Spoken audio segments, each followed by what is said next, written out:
The elevator doors opened on the 38th floor, and I stepped into what should have been my proudest moment. Instead, it felt like walking into an ambush I didn't know was coming. The penthouse was alive with voices and laughter. Ambient music pulsed softly from hidden speakers. The floor-to-ceiling windows framed the Boston skyline like a painting. The Custom House Tower, the Zakim Bridge, all of it glowing against the October darkness. It was beautiful. I'd imagined this view when I first saw the architectural plans 3 years ago, back when this building was just a hole in the ground and a stack of blueprints on my desk. I'd bought this unit off-plan, paid cash through my LLC, watched it rise floor by floor, and 6 months ago, I'd given it to Ryan and Amber, my son and his wife, not as a handout, as a legacy. "Paul, you made it!" Amber appeared in front of me, her smile bright and tight. She wore a dress that probably cost more than my first car, her hair swept up in some elaborate arrangement that looked like it required engineering. She air-kissed near my cheek, her perfume sharp and expensive. Come in, everyone's here." She didn't wait for me to respond before she was gone again, gliding toward a cluster of guests near the kitchen island. I watched her go, noticing how she moved through the space like she owned it, which, I suppose, she believed she did. I moved deeper into the party. The place was packed, maybe 40 people, all holding champagne flutes and small plates of catered food. I recognized a few faces from Ryan's company, some of Amber's friends from her yoga studio or whatever networking group she belonged to this month. Most were strangers to me. The furniture was different from the last time I'd been here. Gone was the staging furniture the developer had used. Now it was all modern pieces, angular sofas in charcoal gray, a dining table that looked like a slab of polished concrete, abstract art on the walls that probably meant something to someone. Everything screamed money and taste, the kind you acquire from design blogs and Instagram accounts. Dad. Ryan materialized beside me, drink in hand. He looked good, trim in his tailored shirt and designer jeans, his hair styled with product that made it look artfully messy. At 35, he'd perfected the look of a man on his way up. "Glad you could make it." There was something in his tone. Not warmth, exactly. More like tolerance. "Wouldn't miss it," I said. He nodded, already glancing over my shoulder at someone else. "Great.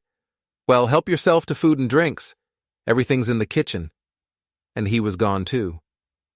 I stood there for a moment, feeling suddenly very alone in this crowded room. These were Ryan's people, Amber's people. Young professionals with tech jobs and side hustles, talking about cryptocurrency and vacation homes in Vermont. I was 62 years old, wearing khakis and a button-down I'd owned for 10 years. I didn't belong here. But that wasn't quite right, was it? I did belong here. I'd paid for every square foot of this place. I made my way to the kitchen, where bottles of wine and champagne lined the counter. I poured myself a glass of red, something expensive, judging by the label, and took a sip. It tasted like any other wine to me. "So you're the father." I turned. A woman stood beside me, maybe 40, holding a wine glass and smiling with what looked like genuine friendliness. She wore jeans and a nice blouse, less formal than most of the guests. "Paul Whitaker," I said, extending my hand. "Jessica Chen." She shook it firmly. "I work with Ryan. He's mentioned you a few times." "Good things, I hope. He said you're in real estate."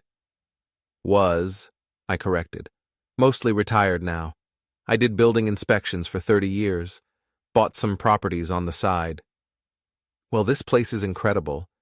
Have you seen the view from the master bedroom? It's unreal." "I've seen the blueprints," I said. She laughed, not getting the implication. "They're so lucky. I can't imagine living somewhere like this. The mortgage must be insane." I took another sip of wine and didn't correct her. Across the room, Amber's voice rose above the ambient noise. "Everyone, can I have your attention for just a second?" The conversations died down. Guests turned toward her. She stood near the windows, Ryan beside her, both of them backlit by the city lights. They looked like a photograph, like something you'd see in a lifestyle magazine. "Ryan and I just want to say thank you all for coming tonight," Amber said, her voice warm and practiced. "This has been such an incredible journey for us, and having you all here to celebrate in our home means everything." Our home. The words landed like a small stone in my chest. "We've worked so hard to get here," she continued, reaching for Ryan's hand. "And it feels amazing to finally have a space that's truly ours, a place where we can build our future, start our family, and create the life we've always dreamed about." Applause rippled through the room. Glasses clinked. People called out congratulations. Ryan cleared his throat. "I just want to add, Amber's right. This is our space now.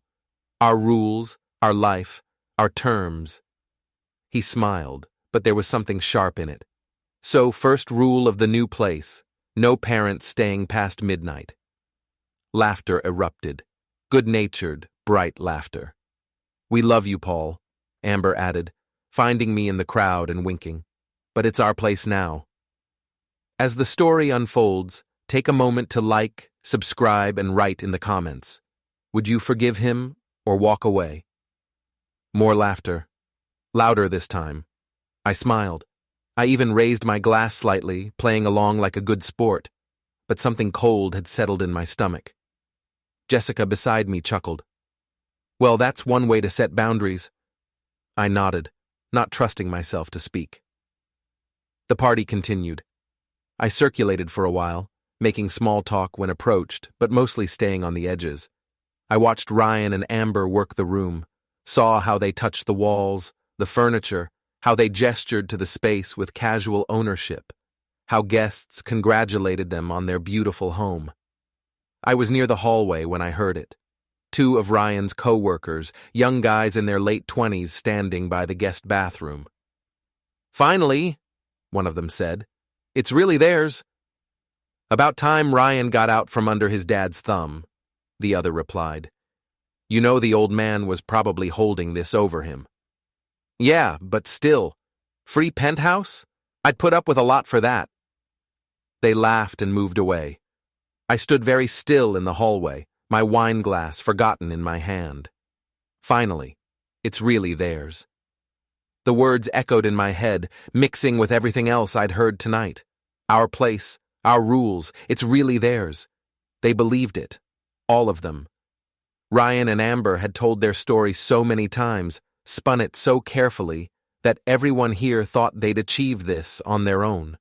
That this was their triumph, their success, their hard-won victory, and they'd made me the obstacle they'd overcome. I set my wine glass on a side table and walked to the elevator. No one noticed me leave. I pressed the button and waited, staring at my reflection in the polished steel doors. I looked old, tired. The elevator arrived with a soft chime. I stepped inside and pressed the button for the lobby. As the doors began to close, I caught one last glimpse of the party through the penthouse entrance. Ryan had his arm around Amber's shoulders. She was laughing at something someone said. They looked happy, victorious. The doors sealed shut, and the elevator began its descent. 38 floors, 40 seconds of silence. And in that silence, something crystallized in my mind with perfect, terrible clarity. They thought they owned it. They truly believed this penthouse was theirs, that I'd given it to them outright, signed it over, made them the legal owners. But they were wrong. The drive home took 20 minutes. I lived in Newton, in the same house I'd bought with Helen 30 years ago. It was a modest colonial on a quiet street, 3 bedrooms, 2 baths, a small yard. Nothing special, but it was paid off, and it was mine. I pulled into the driveway and sat in the car for a moment, engine ticking as it cooled. The house was dark except for the porch light I'd left on. No one was waiting for me inside. Helen had been gone for 4 years now, and Ryan's calls had become less frequent even before I'd given him the penthouse. I got out and let myself in through the front door. The house smelled like coffee and old wood. I didn't bother turning on most of the lights. Instead, I went straight to my study, a small room off the living room that still had my old desk, my filing cabinets, my bookshelves lined with real estate law texts and city building codes. I unlocked the bottom drawer of my desk and pulled out a thick accordion folder. The tab read, Whitaker Holdings, LLC, Property 7. Property 7. The Penthouse. I spread the documents across my desk and turned on the desk lamp. Then I started reading. Purchase agreement, dated 3 years ago. Buyer, Whitaker Holdings, LLC, a Massachusetts limited liability company. Sole member, Paul James Whitaker. Deed, same date. Owner of record, Whitaker Holdings, LLC. I flipped through the stack until I found what I was looking for. The occupancy agreement I'd drafted myself with help from my attorney. It was 8 pages long. Most of it was standard stuff: maintenance responsibilities, utility arrangements, HOA compliance. But there were 3 clauses that mattered right now. Clause 7. Temporary occupancy granted to Ryan Thomas Whitaker and Amber Lynn Whitaker, contingent upon good standing with owner. Clause 11. Occupants may not represent themselves as legal owners without written authorization. Clause 14. Breach of conduct terms, including but not limited to actions that publicly embarrass or demean the owner, shall result in immediate termination of occupancy rights. I read Clause 14 3 times. They'd breached it, tonight, in front of 40 witnesses, and there was more. Stapled to the back of the occupancy agreement was the purchase option I'd offered them. It was generous. They could buy the penthouse from my LLC for $1.3 million over 10 years with only 4% interest. The market value was already closer to $1.5 million and climbing. I'd structured it so they could actually afford it, so they could genuinely make it theirs. But that purchase option had conditions too. The same conduct clause, the same good standing requirement.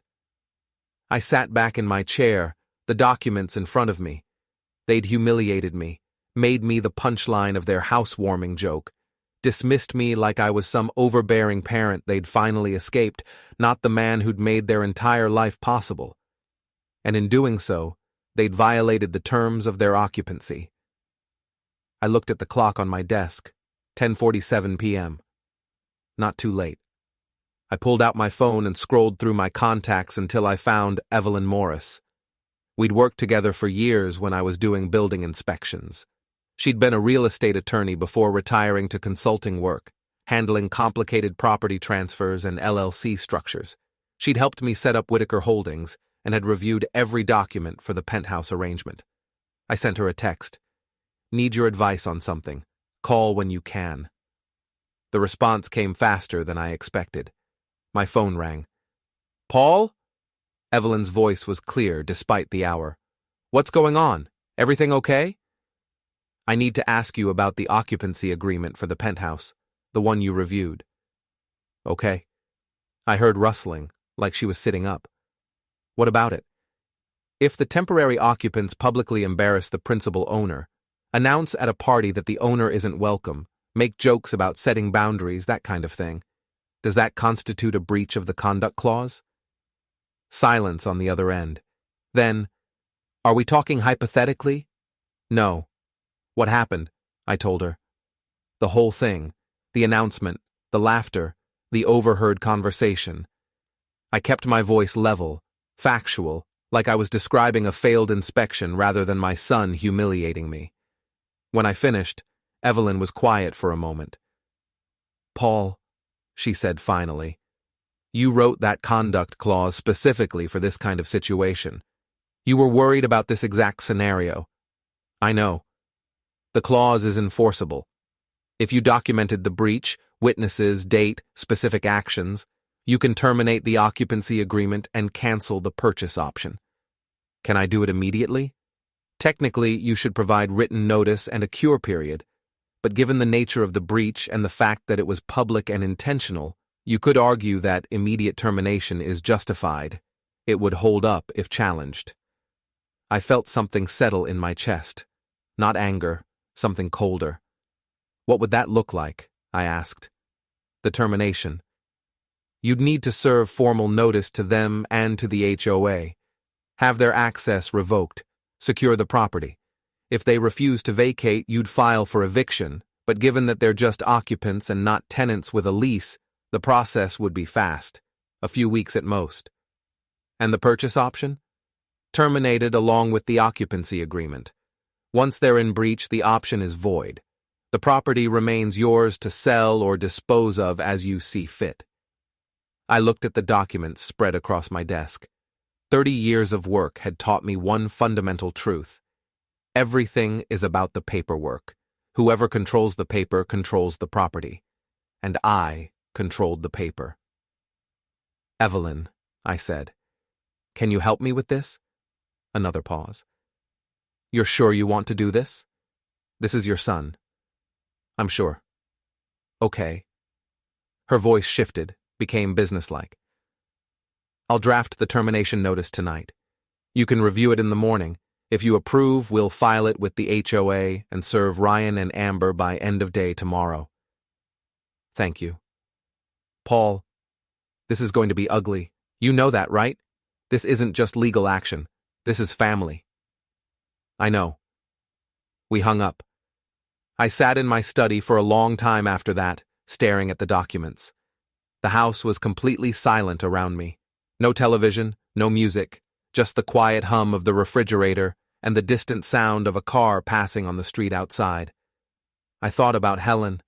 She'd been gone for 4 years, but I still wondered sometimes what she'd think of the choices I'd made. She'd always been the gentle one, the peacemaker. When Ryan was a teenager and we clashed over curfews or grades, she'd step in. She'd find the middle ground, the calm between us. But Helen had also been the one who taught me that respect wasn't optional, that love without respect was just dependence. Ryan didn't respect me. Tonight had proved that beyond question. I gathered the documents and put them back in the folder. Then I turned off the desk lamp and sat in the dark for a while, thinking about what came next. They wanted to prove they were in charge. They wanted everyone to see them as independent, successful, self-made. Tomorrow, I would show them what those words actually meant. I went upstairs to bed, but I didn't sleep much. I kept seeing Amber's face as she announced her rule. The way everyone had laughed, the way Ryan had smiled, proud of his wife for putting his father in his place. They'd made their choice. Now I'd make mine. My phone rang at 8:15 the next morning. I was already up, showered, and sitting at my kitchen table with coffee and the newspaper I hadn't read. I'd been staring at the same page for 20 minutes. "Paul, it's Evelyn. I've got the termination notice drafted. Can you come by my office?" "I'll be there in 30 minutes. Evelyn's office was in Brookline, above a coffee shop on Harvard Street. She'd downsized after retiring from her firm, keeping just a small suite where she could meet clients and handle consulting work. I'd been there a dozen times over the years. She buzzed me in and I climbed the narrow stairs to the second floor. Her office was neat and professional. File cabinets, a desk with dual monitors, law books on shelves. She stood when I entered, dressed in business casual, her gray hair pulled back. "Coffee?" she offered. "I'm fine." She gestured to the chair across from her desk. I sat. She handed me a stack of papers, maybe 15 pages. "This is the formal termination notice," she said. "It references the occupancy agreement, cites the specific breach, the public announcement and dismissal at the housewarming party on October 26, 2025, and invokes your right to immediate termination under Clause 14. The purchase option cancellation is in here too." I started reading. The language was precise and cold, the way legal documents always are. It laid out everything: the ownership structure, the temporary occupancy arrangement, the conduct clause, the breach. It named Ryan and Amber specifically. It included the effective date, October 28, 2025, tomorrow. "This also includes the notice to the HOA," Evelyn continued. "It instructs them to revoke building access for Ryan and Amber effective immediately upon receipt. Their key cards, parking passes, guest access codes, everything gets deactivated. Will the HOA do it? They have to. The Penthouse is owned by your LLC, and you're the authorized representative. You're not evicting tenants, you're revoking access for unauthorized occupants. The HOA has clear protocols for this. I turned to the last page. There was a signature line for me. Once you sign this, Evelyn said, there's no going back. This isn't a warning. This is immediate termination. They'll wake up tomorrow unable to access the building. I pulled a pen from my jacket pocket and signed my name. Evelyn watched me, her expression unreadable. Then she nodded and took the papers back. I'll file this with the HOA today. I'll also serve copies to Ryan and Amber via certified mail and email. They'll receive notice by end of business today. What about their belongings? They'll have 30 days to remove personal property, but only under escort and by appointment. Standard protocol. After 30 days, anything left behind becomes property of the owner, meaning you. And if they refuse to leave? Then we file for eviction, but we won't need to. Once their access is revoked, they can't physically stay there anyway. The HOA security won't let them in. I nodded slowly. It was all moving very fast now. Yesterday, I'd been at a party. Today, I was terminating my son's living arrangement. Paul, Evelyn leaned forward slightly. I need to ask you something, and I need you to be honest. Is this about revenge, or is this about the property? Does it matter? It might. If you're doing this out of spite, you might regret it.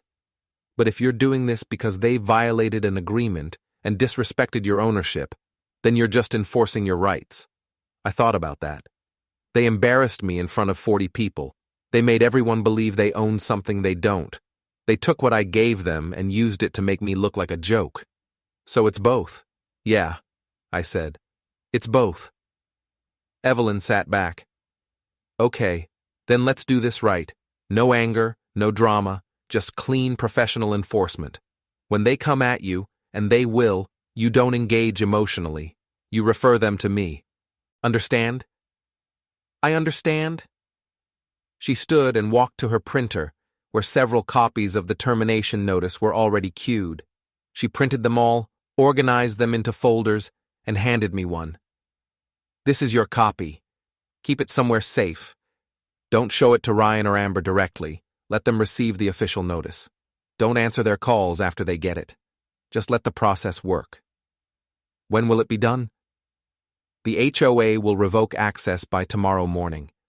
They'll receive the termination notice by tonight, so effectively, they're out by tomorrow. One day. In 24 hours, Ryan and Amber would lose access to the penthouse. Thank you, Evelyn. Don't thank me yet. This is going to get messy. I left her office and drove home.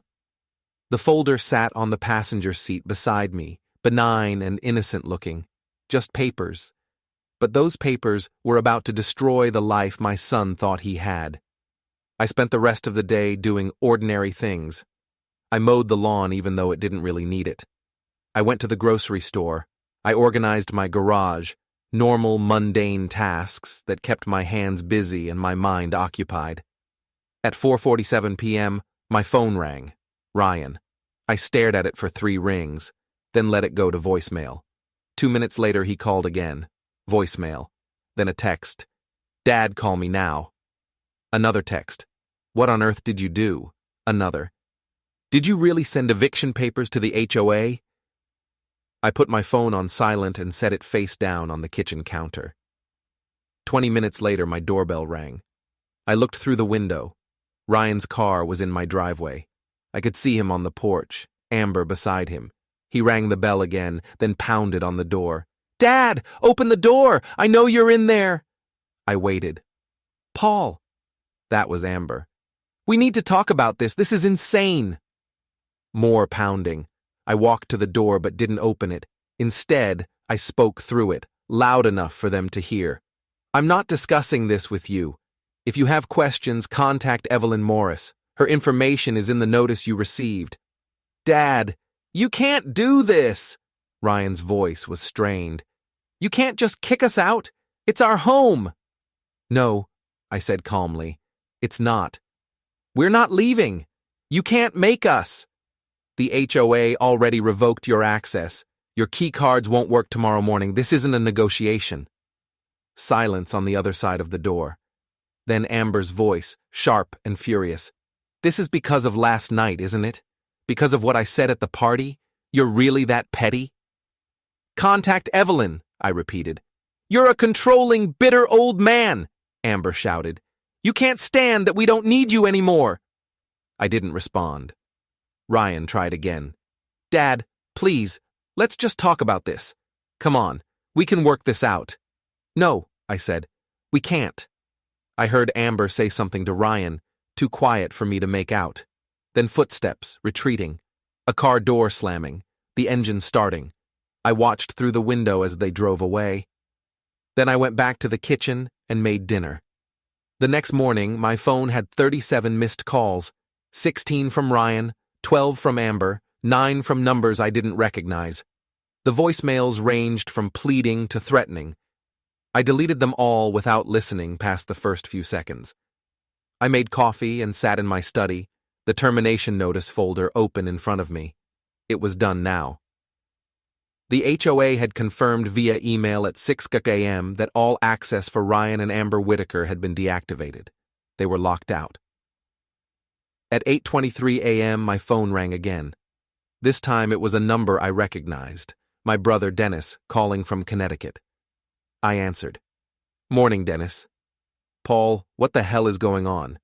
Ryan just called me, said you evicted him and Amber from their condo.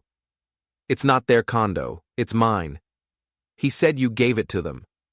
I let them live there. There's a difference. Jesus Christ, Paul, he's your son.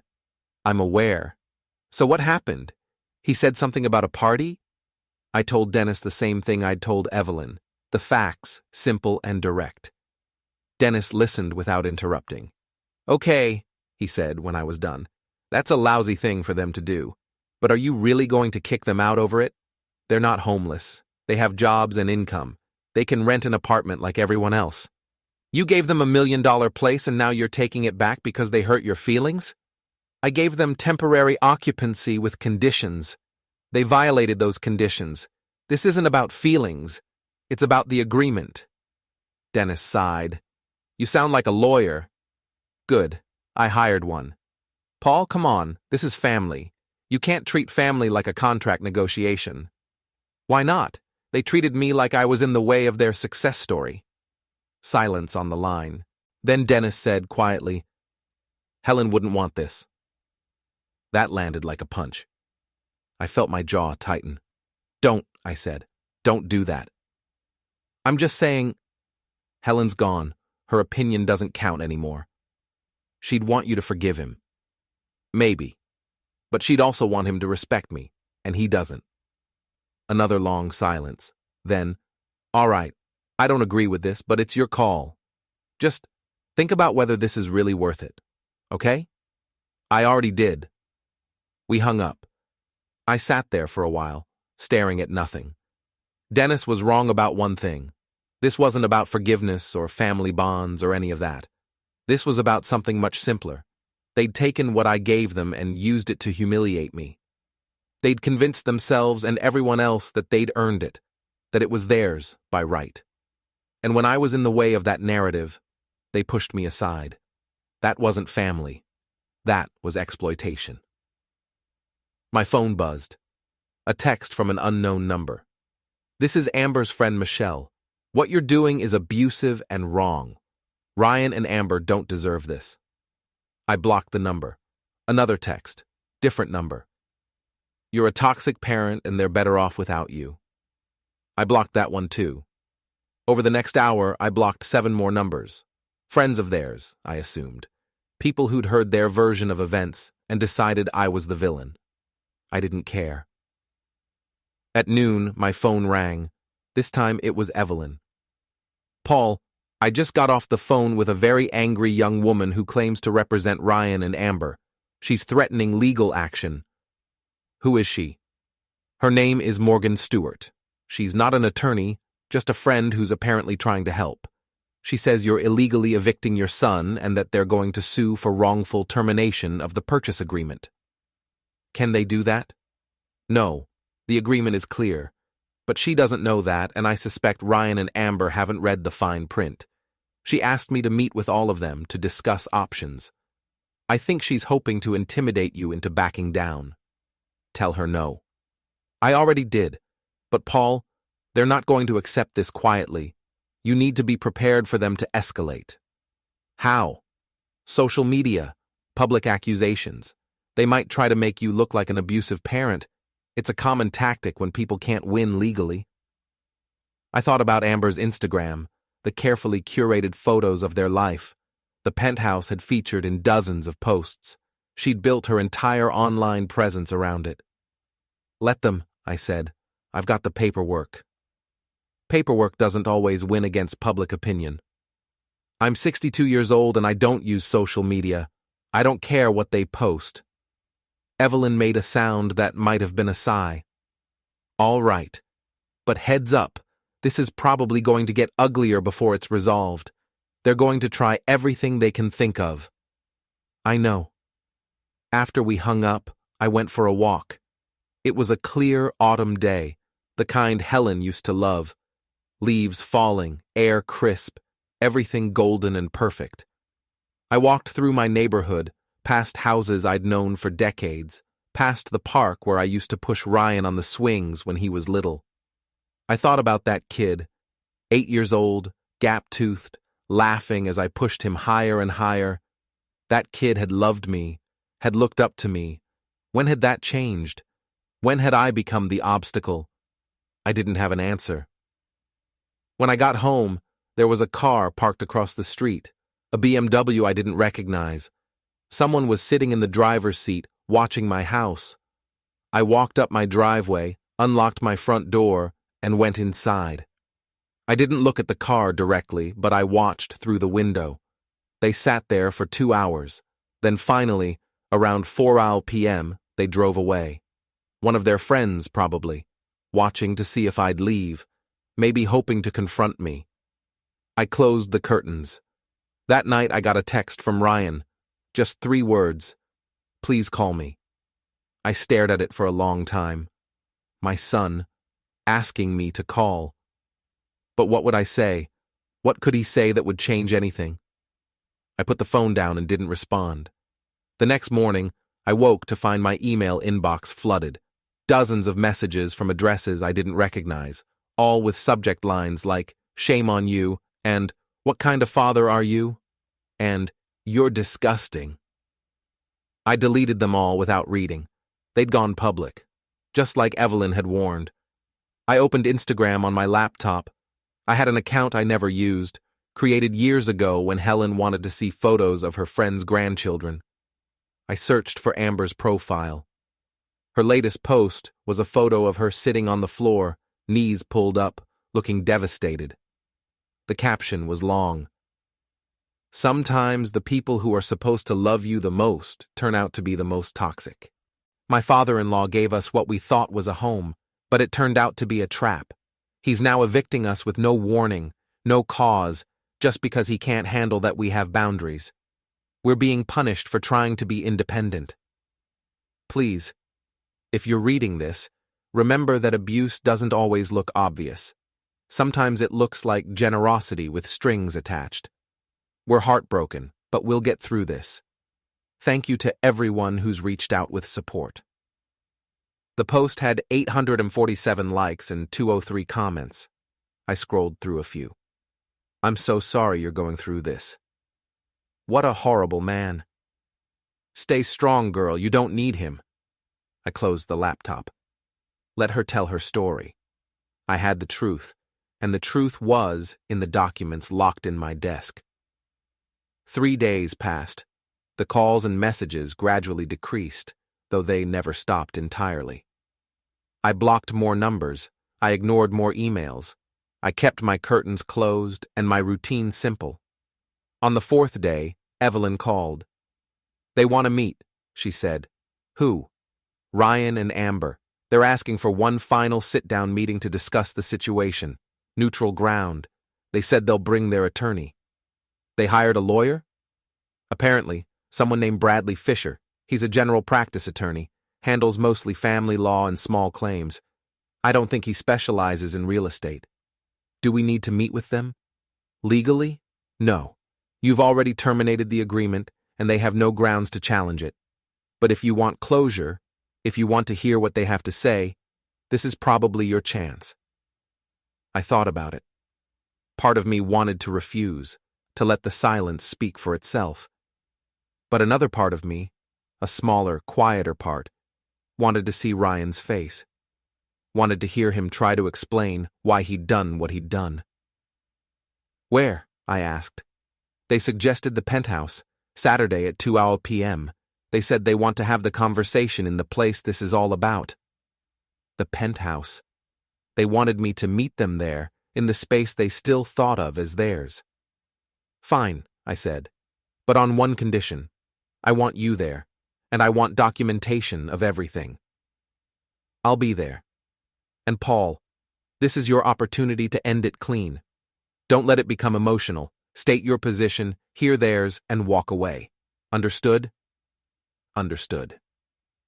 Saturday arrived cold and gray. I dressed carefully. Slacks, a button-down shirt, a blazer. I wanted to look professional, composed, in control. I drove to the building in downtown Boston, parked in the guest lot, and rode the elevator up to the 38th floor. When the doors opened, I stepped out into the familiar hallway. Evelyn was already there, standing near the penthouse door. She wore a suit, her briefcase in hand. You ready for this? She asked. Yes. She knocked on the door. Ryan opened it. He looked terrible, dark circles under his eyes, his hair uncombed, wearing sweatpants and a wrinkled t-shirt. He'd lost weight. Dad, he said. His voice was flat. Ryan. He stepped aside, and I walked in. The penthouse looked different now. The furniture was still there, but it felt lifeless. The plants Amber had placed around the room were wilting. Dishes sat unwashed in the sink. The curtains were drawn, blocking the view. Amber sat on the couch, wearing yoga pants and an oversized sweater. Her hair was in a messy ponytail. No makeup. She didn't look up when I entered. A man in his late 30s stood near the windows. Bradley Fisher, I assumed. He wore a suit that didn't quite fit right and held a leather portfolio. Mr. Whitaker, he said, extending his hand. Bradley Fisher. I'm representing Ryan and Amber. I shook his hand briefly. Paul Whitaker. And I'm Evelyn Morris, Evelyn said, stepping forward. I represent Mr. Whitaker and his LLC. We all stood there for a moment, an awkward arrangement in the middle of the room. Then Fisher gestured to the dining table. Why don't we sit? We sat. Ryan and Amber on one side, their attorney beside them. Me and Evelyn on the other. Fisher opened his portfolio and pulled out several sheets of paper. Let's start with where we are, he said, his tone trying for reasonable and professional. Mr. Whitaker has terminated the occupancy agreement for this property and revoked building access for my clients. He's also canceled the purchase option they had in place. My clients believe these actions are unwarranted and retaliatory. Evelyn didn't wait for me to respond. The actions taken were fully within Mr. Whitaker's rights as the property owner. The occupancy agreement contained specific conduct clauses which were violated. The termination was therefore justified. The conduct clause, Fisher said, looking at his notes, refers to actions that publicly embarrass or demean the owner. My clients made a light-hearted comment at a private party. That's hardly grounds for eviction. It wasn't light-hearted, I said. It was humiliating. Ryan looked up for the first time. Dad, it was a joke. It didn't feel like a joke. You're doing all this because you can't take a joke? His voice was rising. You're destroying our lives because your feelings got hurt? I'm enforcing an agreement you violated, I said. You made everyone at that party believe you own this place. You dismissed me in front of 40 people. You broke the terms we agreed to. We didn't agree to anything, Amber said suddenly. You gave us this place. You said it was ours. I said you could live here. I never said I was signing over the deed. That's not... She stopped, her face flushing. You let us think. I let you think what you wanted to think, I said. I gave you the occupancy agreement. I gave you the purchase option. Everything was in writing. If you didn't read it, that's not my fault. Fisher held up a hand. Let's keep this productive. Mr. Whitaker, my clients are willing to apologize for any offense caused at the party. They're willing to acknowledge they may have been insensitive. What they're asking for is a chance to restore the occupancy agreement and continue with the purchase option. They've invested emotionally and financially into making this their home. They're asking for understanding and mercy. I looked at Ryan. He was staring at the table, his jaw tight. Amber had tears in her eyes. No, I said. Fisher blinked. I'm sorry? No. The answer is no. The agreement is terminated. The purchase option is canceled. They have until November 26th to remove their personal property, and after that, they're trespassing. Dad, Ryan started. You wanted to prove you were in charge, I said, looking directly at him. You wanted everyone to see you as independent and successful. Well, congratulations. Now you get to actually be independent. This is vindictive, Fisher said. Mr. Whitaker, I'll be honest with you. If you proceed with this, we will file a lawsuit claiming wrongful termination and emotional distress. We will argue that you created a situation of constructive ownership through your words and actions, and that you'll lose, Evelyn cut in. The documentation is clear. The LLC owns the property. Your clients were temporary occupants with explicitly stated conditions. They violated those conditions. There's no case here. A judge might see it differently. Then by all means file your lawsuit. But understand that every day you spend in court is another day my client can move forward with selling this property, and he's already received an offer. That was news to me. I glanced at Evelyn. She gave me the slightest nod. Ryan's head snapped up. You're selling it? The property is listed, Evelyn said smoothly. Mr. Whitaker has every right to dispose of his assets as he sees fit. You can't do that, Amber said. This is our home. It's not your home, I said. It never was. That's what you don't seem to understand. This penthouse is property owned by my LLC. You were guests, and guests who disrespect the host don't get to stay. Amber stood up suddenly, her chair scraping back. You're a cruel, petty man. You dangled this in front of us just so you could take it away. You wanted to control us. If I wanted to control you, I would have kept the purchase option in place, I said. I would have held it over your heads, but I'm not doing that. I'm cutting you loose completely. You're punishing us because we didn't worship you, her voice broke.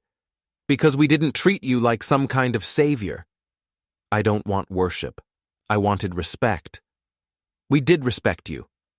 No, I said quietly. You didn't. You tolerated me. And when it suited your image, you humiliated me. Ryan stood now too, his face red. What do you want from us, Dad? You want us to beg? You want us to grovel? What will it take for you to stop this? I stood as well.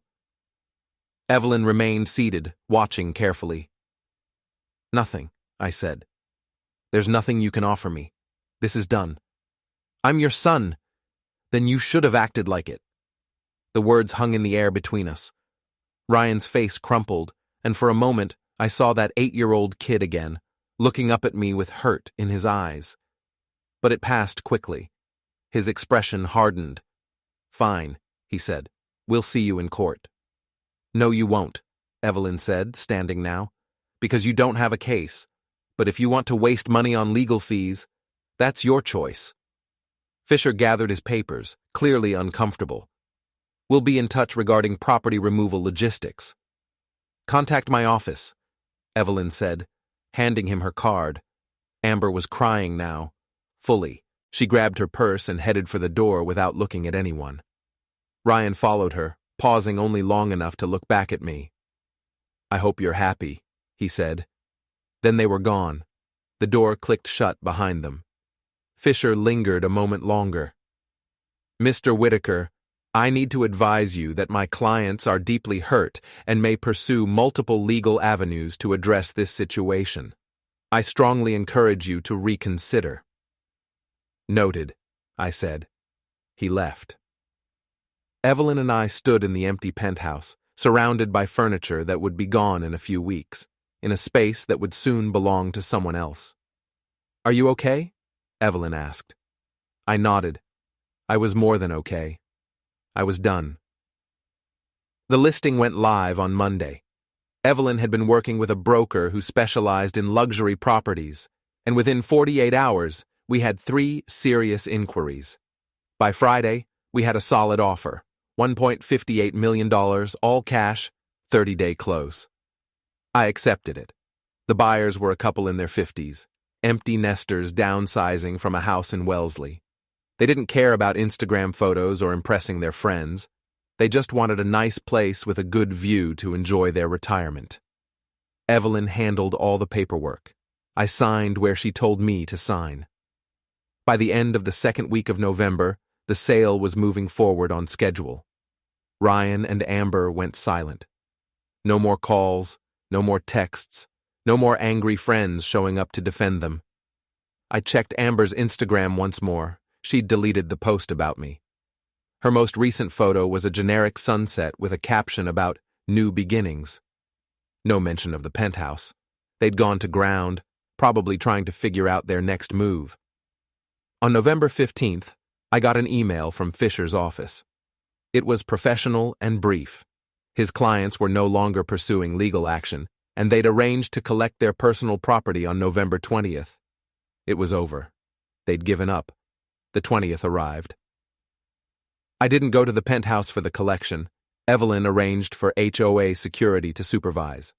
She told me later that Ryan and Amber showed up with a moving truck and cleared out in 3 hours. They didn't cause any problems. They didn't ask to speak with me. They just took their things and left. The penthouse sale closed on November 26th.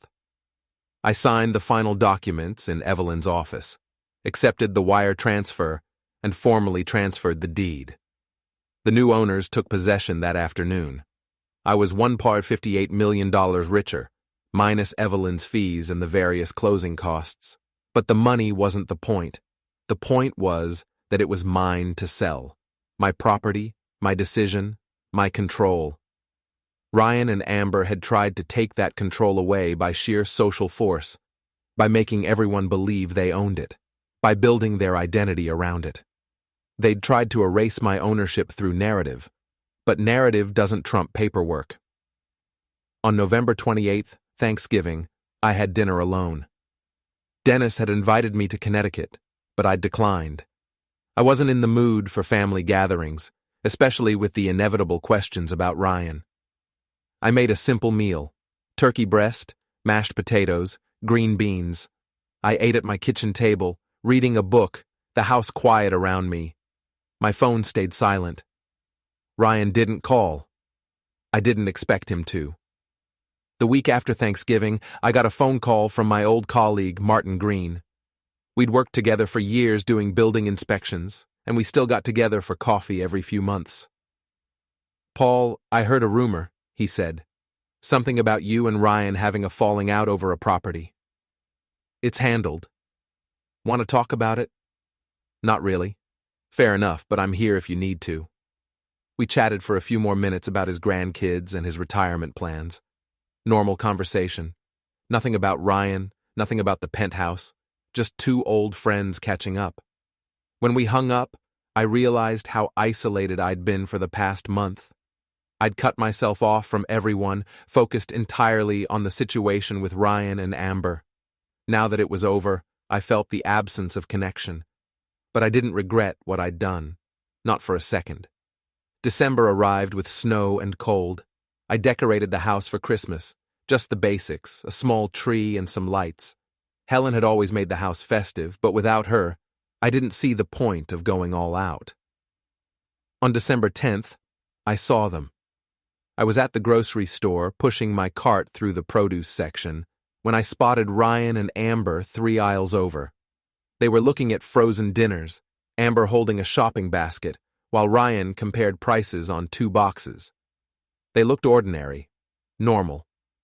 Ryan wore a winter coat I'd seen 100 times. Amber's hair was pulled back in a simple ponytail. No designer clothes, no carefully curated appearance, just 2 people buying groceries. I watched them for a moment, hidden behind a display of apples. They didn't see me. Ryan put one of the boxes back and kept the other. They moved on.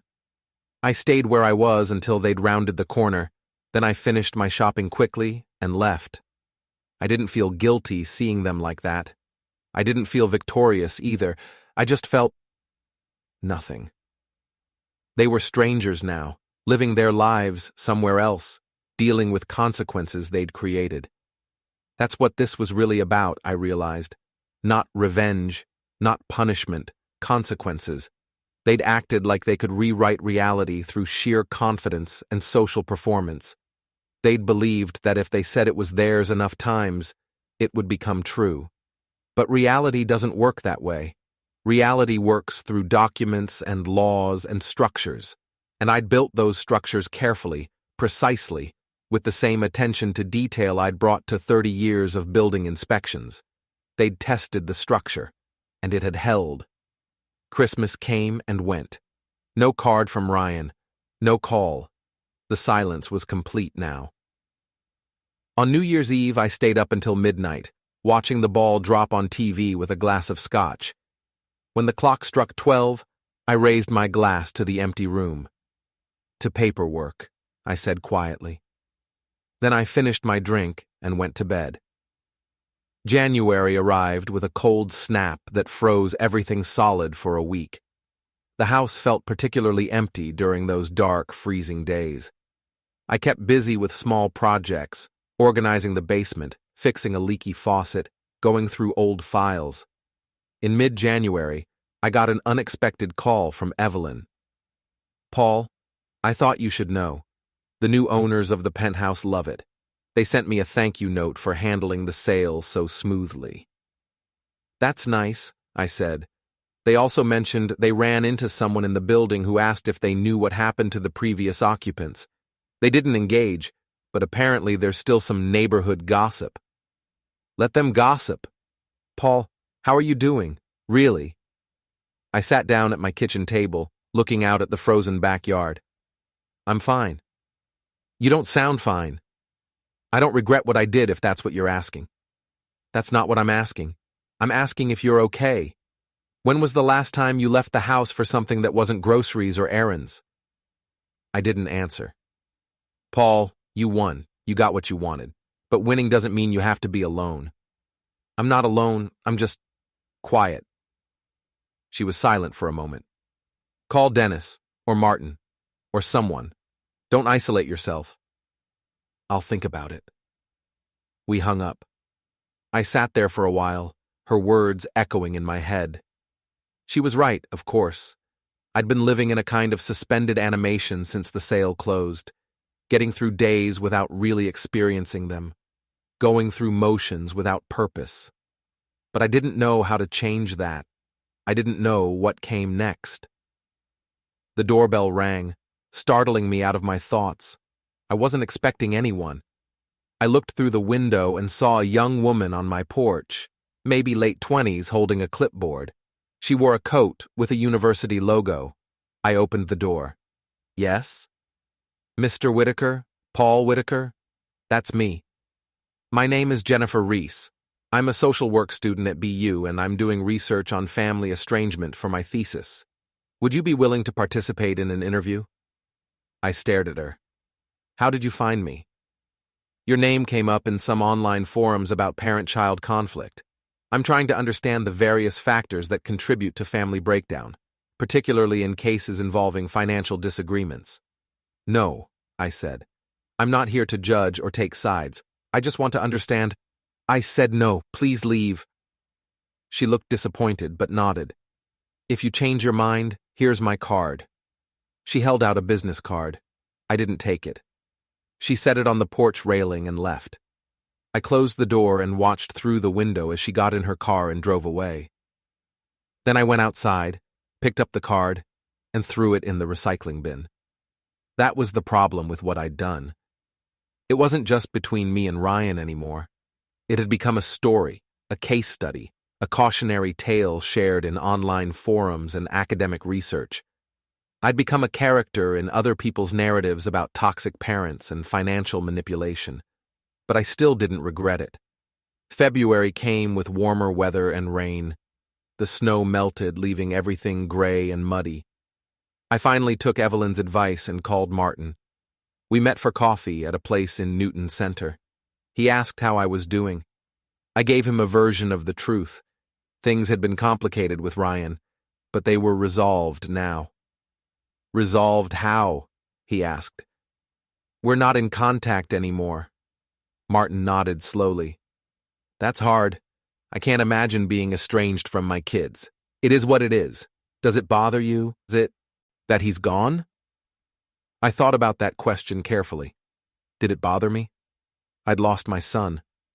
I'd chosen legal correctness over family connection. I'd enforced consequences that resulted in complete separation. Sometimes, I admitted, but not enough to change what I did. Because he disrespected you. Because he treated me like I was the problem in his success story. Martin sipped his coffee. You know what strikes me about this? You always were precise. Even when we worked together, you never let anything slide on an inspection. If something wasn't up to code, you documented it and enforced it. You didn't care if the owner got mad or tried to negotiate. The code was the code. That's how it should be. Maybe. But people aren't buildings, Paul. You can't inspect them and file violation notices when they don't meet standards. I didn't file a violation notice. I terminated an agreement they breached. Same principle, though, isn't it? They didn't meet your standard, so you cut them off. I didn't have a good answer for that. We talked about other things after that. His grandkids, his golf game, mutual friends who'd retired or moved away. Normal conversation. But his words stayed with me on the drive home. Was that what I'd done? Treated Ryan like a failed inspection? Maybe, but that didn't make me wrong. March arrived with the first hints of spring. I started walking more, taking long loops through my neighborhood and the nearby park. The exercise helped. It gave me something to do with the hours that stretched empty in front of me. One afternoon, I was walking past the high school when I saw a father and son playing catch in the parking lot. The kid was maybe 12, gangly and awkward, dropping half the throws. The father was patient, encouraging, showing him how to position his glove. I stood there watching for longer than I should have, remembering doing the same thing with Ryan when he was that age. He'd been terrible at catching too, but he'd loved it anyway. Loved the time with me. Loved having my attention. When had that changed? When had spending time with me become a burden instead of a joy? I walked away before they could notice me staring. That night, I did something I hadn't done in months. I went up to the attic and pulled out the boxes of Ryan's childhood things. School projects, old toys, photo albums Helen had carefully maintained. I sat on the attic floor, surrounded by memories, and went through them slowly. Ryan, at 6, missing his front teeth, holding a trophy from his soccer league. Ryan, at 10, standing next to me at a construction site, wearing a plastic hard hat I'd gotten him. Ryan, at 16, graduation from middle school, looking embarrassed in his suit. The photos stopped after high school. He'd gone to college, started his career, gotten married. We'd taken fewer pictures as he got older, saw each other less frequently. The physical mementos ended, replaced by occasional texts and phone calls. I tried to remember the last good conversation we'd had. Not the functional ones about holidays or practical matters, but a real conversation. I couldn't. Maybe that was the problem. We drifted apart gradually, so slowly that neither of us noticed until the distance was too great to cross. Or maybe it wasn't distance at all. Maybe we'd just never been as close as I'd thought. Maybe I'd built a relationship in my mind that didn't match reality. I packed the boxes back up and returned them to the attic. Then I went downstairs and poured myself a drink. The house was so quiet. Too quiet. In April, I made a decision. I was going to sell the house. It was too big for one person. Every room reminded me of people who were gone. Helen, Ryan, the life we'd had together. I didn't need 4 bedrooms and a yard. I needed something smaller, simpler. A fresh start. I called a realtor and started the process. She came to assess the property, gave me a list of repairs and updates to maximize value. I spent the next month fixing things, painting, replacing old fixtures. The work was good for me. It kept my hands busy and my mind occupied. I fell into bed exhausted each night and slept better than I had in months. In early May, the house went on the market. We had 3 showings in the first weekend. By the end of the second week, I had an offer, $685,000. I accepted. The closing was set for June 15th. I started looking for apartments, something in Brookline or Newton, close to the places I knew. 1 bedroom, maybe 2, something manageable. I found a place in mid-May, a renovated condo in a small building in Newton Corner. First floor, easy access, nice finishes. It was a fraction of the size of the house, but I didn't need space. I needed simplicity. I put in an offer. It was accepted. Everything was moving forward. Old life ending, new life beginning. And through it all, Ryan's silence continued. No contact, no acknowledgement that I existed. Part of me had expected him to reach out eventually, to apologize or demand an apology or something. But there was nothing, just emptiness where he used to be. I told myself I was fine with that. I'd made my choice, I'd enforced my boundaries, I'd won. But winning felt a lot like losing when you counted up the cost. By early June, the house was packed, boxes everywhere, rooms stripped of the personal touches that had made them home. I hired movers for the big furniture, but I handled most of it myself. Methodical, organized, efficient. Dennis came up from Connecticut to help. We worked in mostly silence, loading boxes into his truck to take to the new condo. "You're really doing this," he said at one point.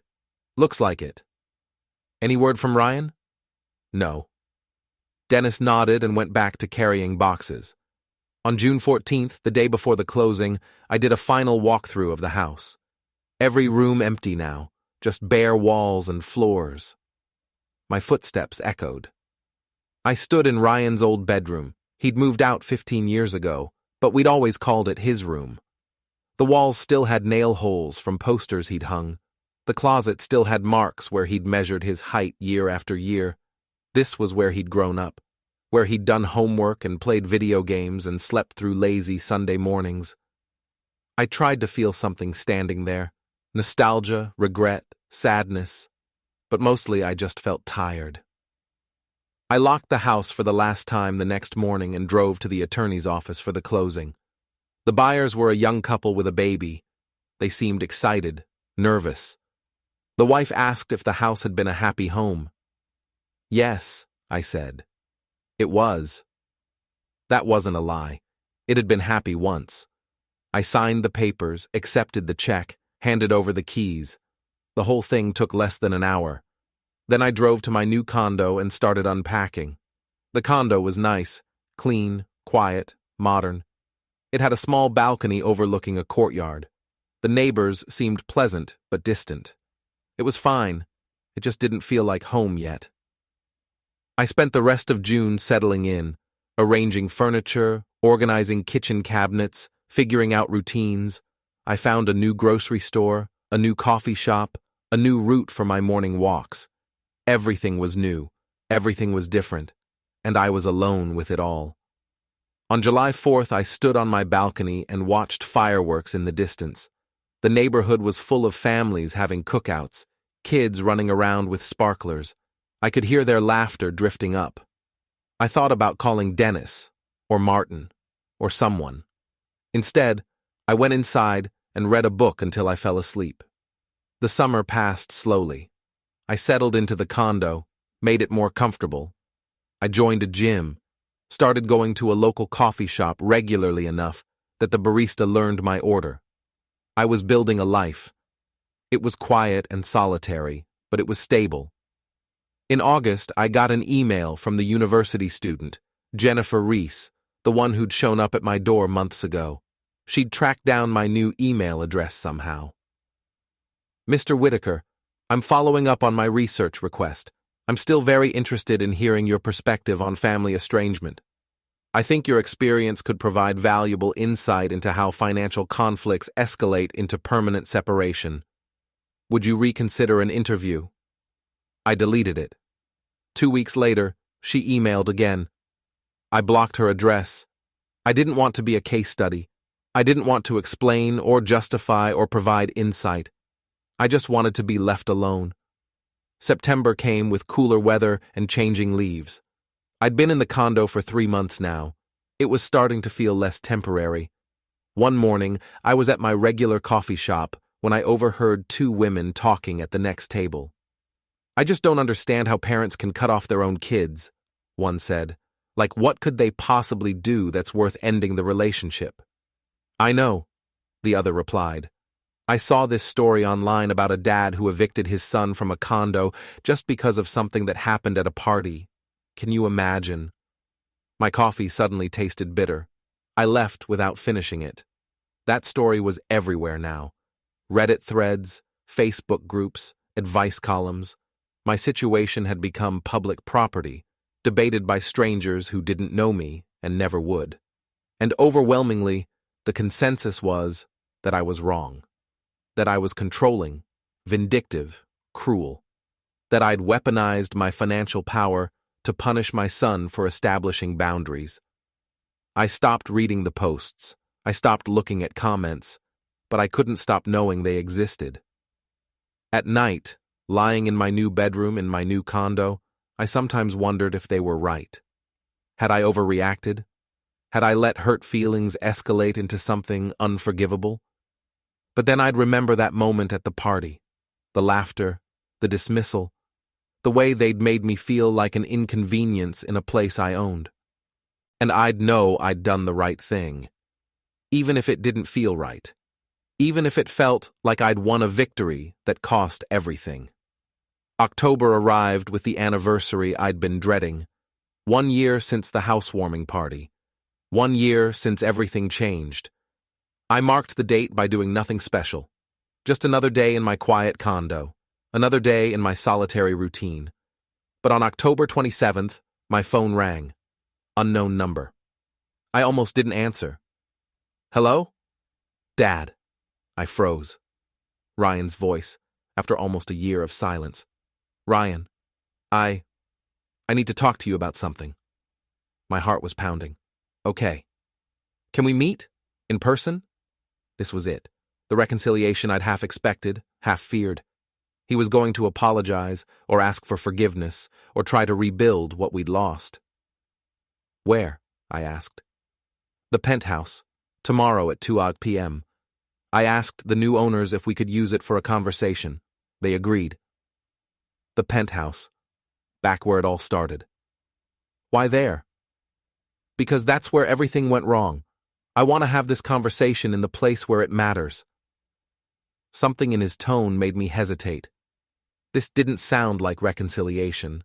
This sounded like something else. Who else will be there? I asked. Just us, and Amber, and Evelyn. I assume you'll want her there. And your attorney? No attorneys except Evelyn. This isn't about legal stuff anymore, Dad. This is about ending it. Ending it. Not fixing it. Ending it. I'll be there, I said. We hung up. I sat there staring at my phone, trying to understand what had just happened. Then I called Evelyn. Paul? What's going on? I told her about Ryan's call. She was quiet for a moment. This could be dangerous, she said. If they're planning to confront you publicly or try to force a scene. He said no attorneys except you. Even so, be careful. Don't agree to anything without me reviewing it. I won't. That night, I barely slept. I kept imagining tomorrow's meeting. What would Ryan say? What did he want? The next day, I dressed carefully. Business casual, professional. I drove to the building in downtown Boston and parked in the guest lot. Evelyn was waiting in the lobby. "Are you ready for this?" "I don't know what this is." "Then let's find out." We rode the elevator to the 38th floor. The doors opened, and we walked to the penthouse. The door was unlocked. I pushed it open. The penthouse was empty, completely empty. No furniture, no decorations, nothing. Just bare walls and floors and the massive windows overlooking the city. Ryan and Amber stood in the center of the space, and beside them, looking uncomfortable but professional, was a man in a suit holding a briefcase. "Who's that?" I asked. "Daniel Cho," Ryan said. "The new owner." I looked at Evelyn. She looked as confused as I felt. "What's going on?" I asked. Ryan took a breath. "We asked Mr. Cho if we could meet here for a reason. We wanted you to see the place one more time. We wanted you to stand in this empty space and understand something." "Understand what?" Amber stepped forward. Her face was hard, her voice steady. "That it was always empty, even when we lived here, even when it looked like a home. It was never real." "I don't understand," I said. "You gave us this place," Ryan said, "and you thought you were giving us something valuable. But all you really gave us was a stage, a set piece for our lives. It looked like success, but it wasn't real success. It was borrowed, conditional, controlled." "That's not—" "Let me finish." His voice was firm. "When you took it away, we were devastated. But not because we lost a home. Because we lost the illusion that we'd made it. That we were successful.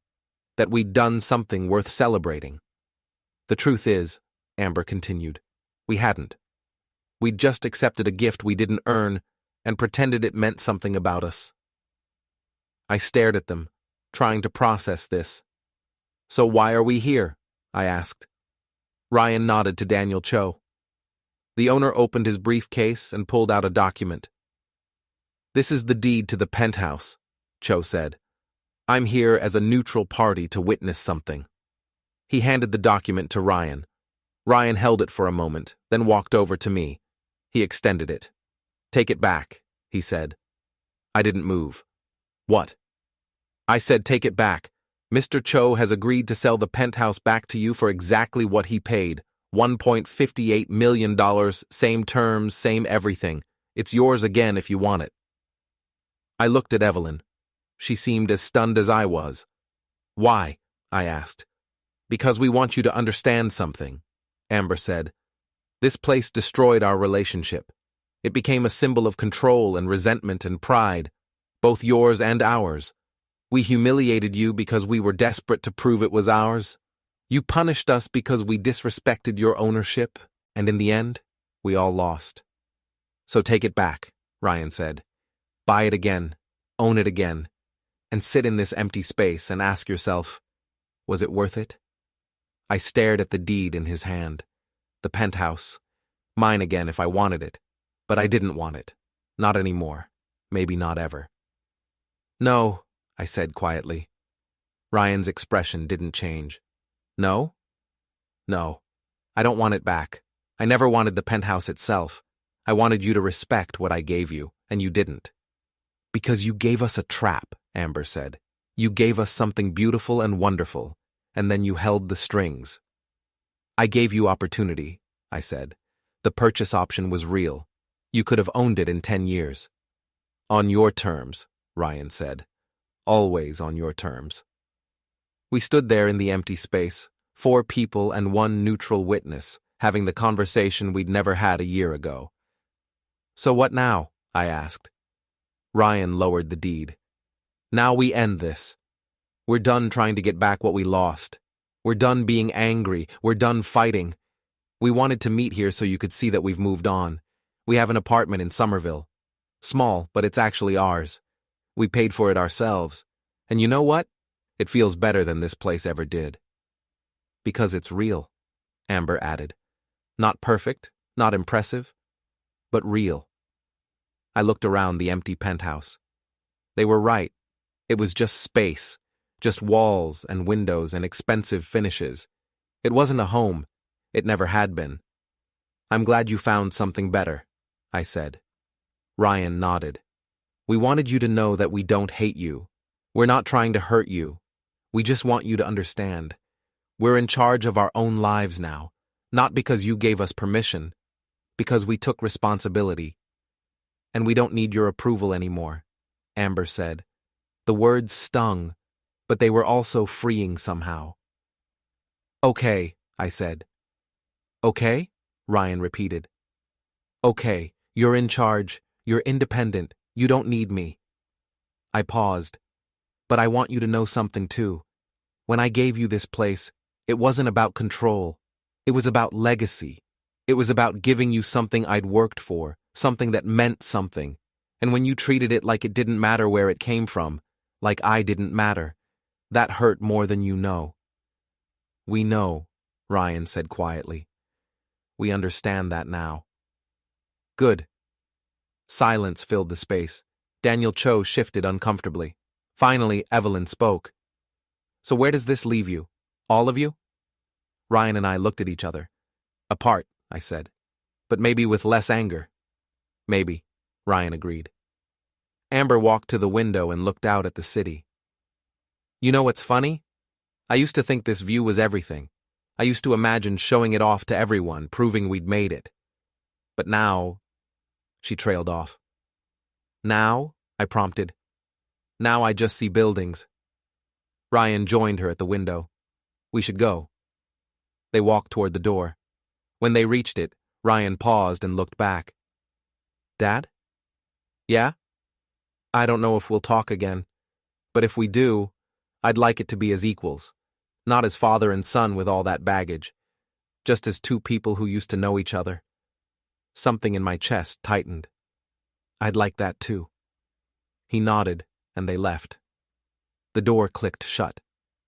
Evelyn and I stood there with Daniel Cho in the empty penthouse. That was unexpected, Evelyn said. Yeah. How do you feel? I walked to the window and looked out at the same view I'd admired a year ago. The Custom House Tower, the Zakim Bridge, the city stretched out below. I don't know, I said honestly. I thought I'd feel victorious, like I'd won something. And I just feel tired. Cho cleared his throat.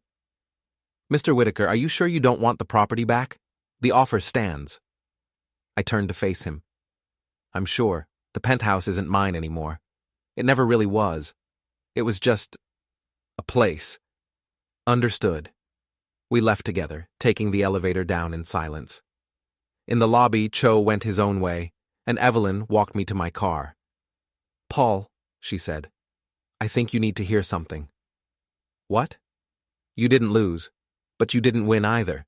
What you did was enforce boundaries and consequences, and sometimes that's all you can do. Doesn't feel like enough? It never does, but it's real, and real is better than pretend. She squeezed my shoulder and walked to her own car. I drove home to my condo, the afternoon sun slanting through the windows. When I got there, I sat on my balcony with a cup of coffee and thought about everything that had happened. Ryan was right. We were done. Not reconciled, not forgiven, but done. And somehow, that was okay. I'd given him a penthouse worth over $1 million, and in return, he'd given me humiliation and disrespect. So I'd taken it back and enforced the consequences he'd earned. The world had called me cruel, controlling, vindictive, toxic. But I'd been none of those things. I'd simply been clear about what I owned and what I didn't.